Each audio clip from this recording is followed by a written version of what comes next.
സ്ത്രീകളെ രണ്ടാംകിട പൗരകളായിട്ട് മാത്രം കണ്ടിട്ടുള്ള ഒരാളാണെന്ന് നമുക്ക് ഇപ്പൊ സവർക്കർക്ക് അനുകൂലമായിട്ട് ജീവചരിത്രം എഴുതിയ ആൾക്കാർ പോലും പലപ്പോഴും അത് ചൂണ്ടിക്കാണിച്ചിട്ടുണ്ട്. ഇപ്പം ഭാര്യ മരിച്ചപ്പം സവർക്കർ ആ ചടങ്ങിനെ പോകുന്നില്ല, ആൾക്കാർ നിർബന്ധിച്ചിട്ടൊക്കെയാണ് പോകുന്നത്.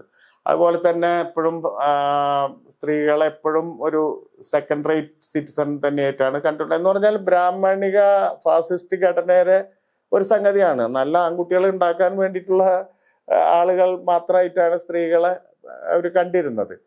പക്ഷെ സവർക്കറുടെ ജീവിതത്തിൽ ഏറ്റവും 2 സ്ത്രീകളെ കുറിച്ച് മാത്രമാണ് സവർക്കർ കുറച്ച് ഒരു പരിഗണന കൊടുത്തിട്ടുള്ളത്. ഒന്ന് ഈ GD സവർക്കറുടെ ചേട്ടന്റെ ഭാര്യയെ പറ്റിയിട്ടാണ്. യശുവാഹിനി എന്നാണ് അവർ പേര്, യശോദ എന്നാണ് അവർ വിളിച്ചിരുന്നത്.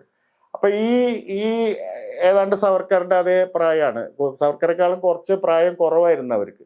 അപ്പൊ അവര് തമ്മിൽ നല്ല ബന്ധമായിരുന്നു. അപ്പം സവർക്കറുടെ ജീവിതത്തിൽ ഒരു സ്ത്രീയെ പറ്റി നന്നായിട്ട് എഴുതിയിട്ടുള്ളത് ഇതാണ്. രണ്ടാമത് ജീവചരിത്ര സവർക്കർ എഴുതിയിട്ടില്ലെങ്കിലും മറ്റ് ചില ജീവചരിത്രകാരന്മാർ കണ്ടുപിടിച്ചിട്ടുള്ള ലോറൻസ് മാർഗരറ്റ് എന്ന് പറഞ്ഞിട്ട് ഒരു കാമുകി ഇംഗ്ലണ്ടിൽ പഠിക്കുന്ന കാലത്ത് ഉണ്ടായിരുന്നു എന്ന് പറയുന്നുണ്ട്. അതാണ് സവർക്കറെ സ്വാധീനിച്ചിട്ടുള്ള രണ്ടാമത്തെ ഒരു വനിത എന്ന് വേണമെങ്കിൽ പറയാം. അതിന് നമുക്ക് എവിഡൻസസ് ഒന്നുമില്ല. പല ജീവചരിത്ര രചയിതാക്കളും കാണിച്ചു തന്നിട്ടുള്ള അല്ലെങ്കിൽ എഴുതിയിട്ടുള്ള കാര്യങ്ങളെ നമുക്ക് നമ്മുടെ കയ്യിലുള്ളൂ. അതിന്റെ വേറെ എവിഡൻസസ് ഒന്നും കണ്ടിട്ടില്ല. സവർക്കർ ആണെങ്കിൽ അതിനെപ്പറ്റി മിണ്ടിയിട്ടേ ഇല്ല.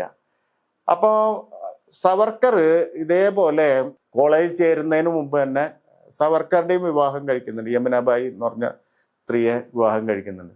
അപ്പൊ ഈ യമുനാബായിയുടെ അച്ഛനാണ് സവർക്കർക്ക് കോളേജിൽ പഠിക്കാനുള്ള പണം കൊടുക്കുന്ന ആൾ. അതുപയോഗിച്ചിട്ടാണ് ഫെർഗൂസൺ കോളേജിൽ ചെന്ന് ചേരുന്നത്.